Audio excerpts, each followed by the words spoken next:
जयकुमार गोरे यांना ब्लॅकमेल करणाऱ्या महिलेला 1 कोटी रुपयांची खंडणी घेताना रंगेहात अटक करण्यात आली होती आणि याच विषयावरती बोलत असताना देवेंद्र फडणवीसांनी थेट सुप्रिया सुळे आणि रोहित पवार यांच्याकडे बोट दाखवलंय। या प्रकरणामधील आरोपी हे सुप्रिया सुळे आणि रोहित पवार यांच्या संपर्कात होते अशी माहिती मुख्यमंत्र्यांनी सभागृहात दिली। मुख्यमंत्र्यांच्या या दाव्यावरती सुप्रिया सुळे यांनी आता प्रतिआव्हान दिलंय।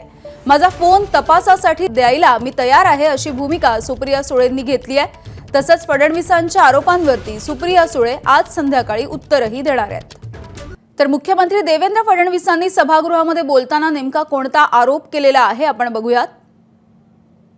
राज्याचे मंत्री जयकुमार गोरेजी यांच्या संदर्भात घडलेली जी घटना आहे, आपण राजकारण करतो, पण राजकारण करत असताना कोणाला जीवनातनं उठवायचं अशा प्रकारच्या हेतूनं जर त्या ठिकाणी राजकारण होत असेल तर ते राजकारण योग्य नाही आहे। आपल्याला कल्पना आहे की त्यांच्या संदर्भातली जी केस होती ती केस 16 मध्ये रजिस्टर झाली, 19 मध्ये ती संपली। खरं म्हणजे ते तेव्हा सत्ता पक्षातही नव्हते, ते आमच्यासोबत नव्हते, पण ती हरकत नाही आहे कुठेही असलं तरी।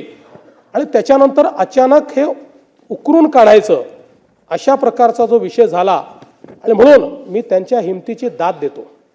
एखादा व्यक्ती अशा परिस्थितीमध्ये आपण दोषी आहोत का नाही आहोत, बाबा हे घरच्यांना अपमान नको, समाजात अपमान नको म्हणून अशा गोष्टी मिटवता येतील का प्रयत्न करतो। पण त्यांना लाचेची मागणी झाल्यानंतर की आम्हाला हे प्रकरण मिटवायचं, त्यांनी हा निर्णय घेतला की मी या प्रकरणात दोषी नाही, मला कोर्टाने त्यात सोडलेलं आहे।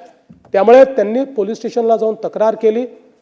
तक्रार केल्यानंतर ट्रॅप लावला।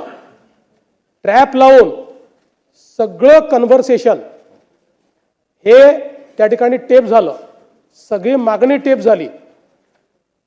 अनेक कन्व्हर्सेशन्स आहेत जे सगळे त्या ठिकाणी पूर्णपणे टेप केलेले आहेत।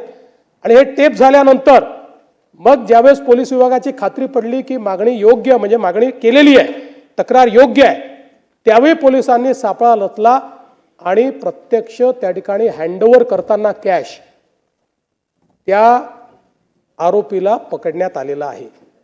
त्यामुळे हा ब्लॅकमेलिंगचाच प्रकार होता। अशा प्रकारचं ब्लॅकमेलिंग नेत्यांच्या विरुद्ध कोणी करेल आणि आपणही त्याला हवा देण्याचा प्रयत्न करू, शेवटी त्यांच्याही घरी 22 वर्षाची मुलगी आहे, त्या मुलीवर त्याचा काय परिणाम होत असेल याचाही विचार आपल्याला केला पाहिजे। आणि म्हणून मला याच्या पलीकडे जरा अधिक जयंतराव गंभीर प्रकरण मांडायचं आहे। म्हणजे याच्यामध्ये तर 3 तक्रारी झाल्या आणि या तक्रारींमध्ये असं लक्षात आलं की एक नेक्सस होतं। ही जी काही महिला आहे, त्यानंतर तुषार खरात नावाचा एक तथाकथित यूट्यूबर आहे तो, आणि असे काही लोकांचे नेक्सस आपल्याला त्या ठिकाणी पाहायला मिळालं। याच्यामध्ये 3 तक्रारी झाल्या। पहिली जयकुमार गोरेंनी केली, त्याच्यामध्ये मी सांगितलंच आहे आपल्याला की काय घडलेलं आहे। दुसरी तक्रार जी आहे ती विराज रतनसिंग शिंदे यांनी त्या ठिकाणी केली की ज्याच्यामध्ये परत अशा प्रकारचं हा जो गुन्हा आहे त्या गुन्ह्याच्या संदर्भातली आहे।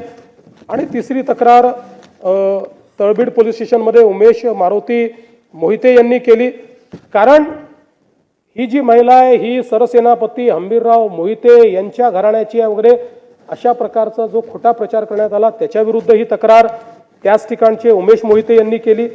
आणि एक तक्रार फिर्यादी शेखर पाटोळे यांनी केली की ज्या तक्रारीमध्ये त्या ठिकाणी 2 इसमांनी त्यांना लाथाबुक्क्यांनी मारून हार्ड डिस्क हिसकावून घेतली वगैरे अशा प्रकारच्या 4 तक्रारी या ठिकाणी झाल्या। आणि मग याच्यामध्ये 3 लोकांना अटक झालेली आहे।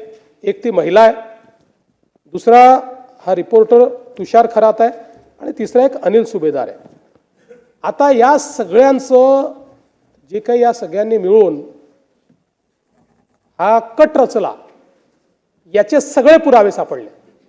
यांचे व्हॉट्सअप कन्व्हर्सेशन सापडलेले आहेत, यांचे 150 फोन आहेत, ते फोन सगळे सापडलेले आहेत आणि कशा प्रकारे कट रचला हे लक्षात आलेलं आहे। पण दुर्दैवाची गोष्ट पुढची आहे आणि ती गोष्ट अशी आहे की याच्यामध्ये थेट या सगळ्यांशी पूर्णपणे संपर्कात राष्ट्रवादी काँग्रेस शरद पवार गटाचे लोक दिसतात. पुराव्यानिशी सांगतो, पुराव्यानिशी या ठिकाणी प्रभाकरराव देशमुख थेट याच्यामध्ये 100 वेळा या तिन्ही आरोपींशी बोललेले आहेत आणि त्यांच्याकडे गेले आहेत, त्यांच्याकडनं उत्तर आलेलं आहे. एबीपी माझा, उघडा डोळे बघा नीट.